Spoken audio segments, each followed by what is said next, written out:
Hi everybody, this is Dave with another sneak peek at Pilot2ATC version 2.0. Today I'd like to cover some of the flight planning capabilities, and we'll just plan a short flight from Los Angeles to San Francisco. To start, just open up the program, not even connected to the simulator. Click on Add a Waypoint, put in KLAX, which is our identifier for Los Angeles, and then KSFO for San Francisco, and that gives us the beginnings of a flight plan. Notice down here at the bottom we can add SIDs, stars, and approaches, so we'll be doing that today. But before we get there, I'm going to zoom in to this area so that we can bring up the high altitude above flight level 180 jet routes, and you can see in fuchsia is the actual color, our current route, which is direct from KLAX to KSFO. And let's go ahead and take a look here. It looks like we've got a good transition point here at this VOR. So we zoom in a little bit. It's RZS.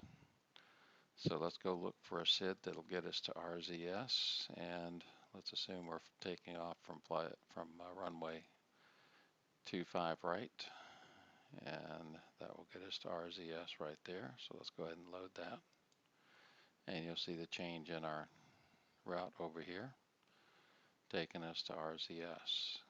Now coming over here to the high altitude chart, it looks like Jet 501 will get us to Big Sur, one of the feeders into San Francisco. So let's go ahead and click on RZS, and that brings up a menu of what we can do, and one of the things is load an airway. And so we'll load 501 to BSR, and that should move the line over to Big Sur.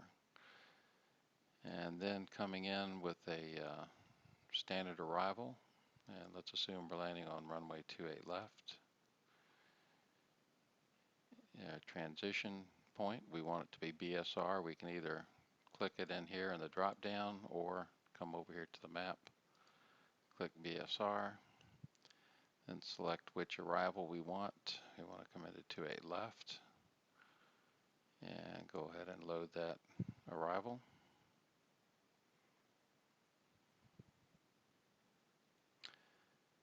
And this looks kind of weird, so let's see what it did. It looks like it added an extra point we weren't expecting. So we can come over here and delete that waypoint.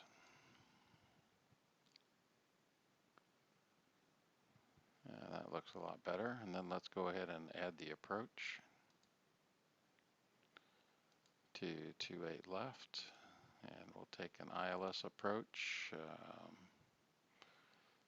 And let's see, one of our points there is Menlo, and we see Menlo right here, so let's use that as our transition point. Give us a nice straight shot in. And there we have it. We have a full flight plan with SID, stars, and the approach. We can add the cruising altitude, and since it's such a short flight, we'll go flight level 240, or 24,000 feet. And notice that that then calculated a top of descent point for us. Looks like it's about 7 miles before Carmi, and it gave us a default airspeed of 250, but let's go ahead and bump that up to 400, and you'll see that the top of descent point moves back a little further to before Big Sur VOR. So now we've got a flight plan ready to, we can save it, we can export it, and then bring it into our FMS, and we're ready to fly. Hope you enjoyed the video, and I'll keep bringing them to you as we get more functionality ready to go.